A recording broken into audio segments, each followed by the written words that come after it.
आज की कहानी का शीर्षक है संत की शरण। एक गांव में एक ठाकुर थे। उनके यहाँ एक नौकर काम करता था, जिसके कुटुंब में बीमारी की वजह से कोई आदमी नहीं बचा। केवल नौकर का लड़का रह गया। वह ठाकुर के घर काम करने लग गया। रोजाना सुबह वह बछड़े चराने जाता था और लौटकर आता तो रोटी खा लेता था। ऐसे समय बीतता गया। एक दिन दोपहर के समय वह बछड़े चराकर आया तो ठकुरानी की नौकरानी ने उसे ठंडी रोटी खाने के लिए दे दी। उसने कहा कि थोड़ी सी छाछ या रबड़ी मिल जाए तो ठीक है। नौकरानी ने कहा कि जा जा, तेरे लिए बनाई है रबड़ी, जा ऐसे ही खा ले, नहीं तो तेरी मर्जी।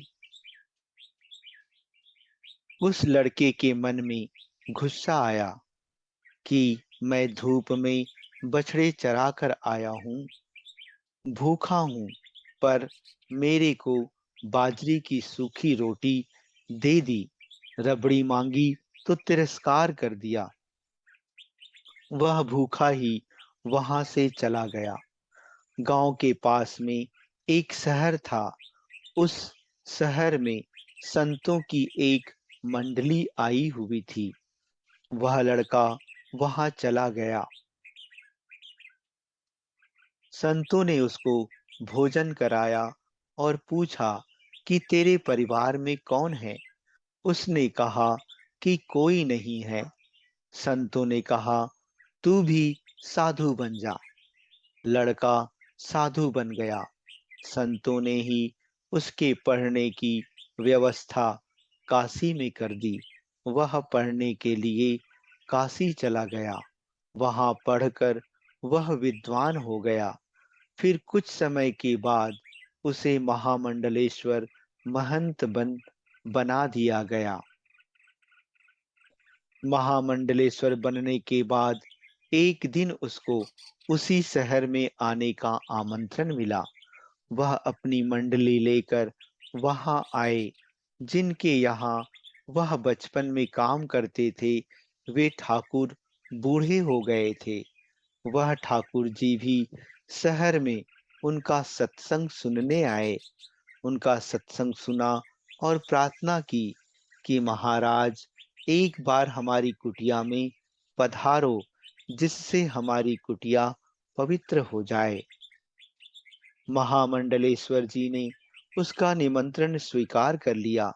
महामंडलेश्वर जी अपनी मंडली के साथ ठाकुर के घर पधारे। भोजन के लिए पंक्ति बैठी। भोजन मंत्र का पाठ हुआ। फिर सबने भोजन करना आरंभ किया। महाराज के सामने तख्त लगाया गया और उस पर तरह तरह के भोजन के पदार्थ रखे हुए थे। अब ठाकुर जी महाराज के पास आए। साथ में नौकर था, जिसके हाथ में हलवे का पात्र था।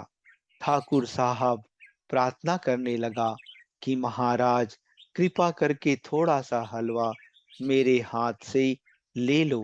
महाराज को हंसी आ गई। ठाकुर ने पूछा कि आप हंसे कैसे। महाराज बोले कि मेरे को पुरानी बातें याद आ गई, इसलिए हंसा। ठाकुर साहब बोले, महाराज, यदि हमारे सुनने लायक बात हो तो हमें भी बताइए। महाराज ने सब संतों से कहा कि भाई, थोड़ा ठहर जाओ, बैठे रहो। ठाकुर बात पूछता है तो बताता हूँ। महाराज ने ठाकुर से पूछा कि आपके कुटुंब में एक नौकर का परिवार रहा करता था, उस परिवार में अब कोई है क्या? ठाकुर बोले कि केवल एक लड़का था और हमारे यहाँ उसने कई दिन बछड़े चराए, फिर ना जाने कहाँ चला गया। बहुत दिन हो गए, फिर कभी उसको देखा नहीं। महाराज बोले कि मैं वही लड़का हूँ। पास के शहर में संत मंडली ठहरी हुई थी। मैं वहां चला गया, पीछे काशी चला गया, वहां पढ़ाई की और फिर महामंडलेश्वर बन गया। यह वही आंगन है जहां आपकी नौकरानी ने मेरे को थोड़ी सी रबड़ी देने के लिए भी मना कर दिया था। अब मैं भी वही हूँ, आंगन भी वही है, आप भी वही हैं, पर अब आप अपने हाथों से मोहन भोग दे रहे हैं कि महाराज कृपा करके थोड़ा सा मेरे हाथ से ले लो। मांगे मिले न रबड़ी, करूं कहाँ लगी वरन। मोहन भोग गले में अटक्या, आ संतों की शरण।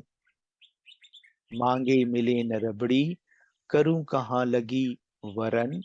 मोहन भोग गले में अटक्या, आ संतों की शरण।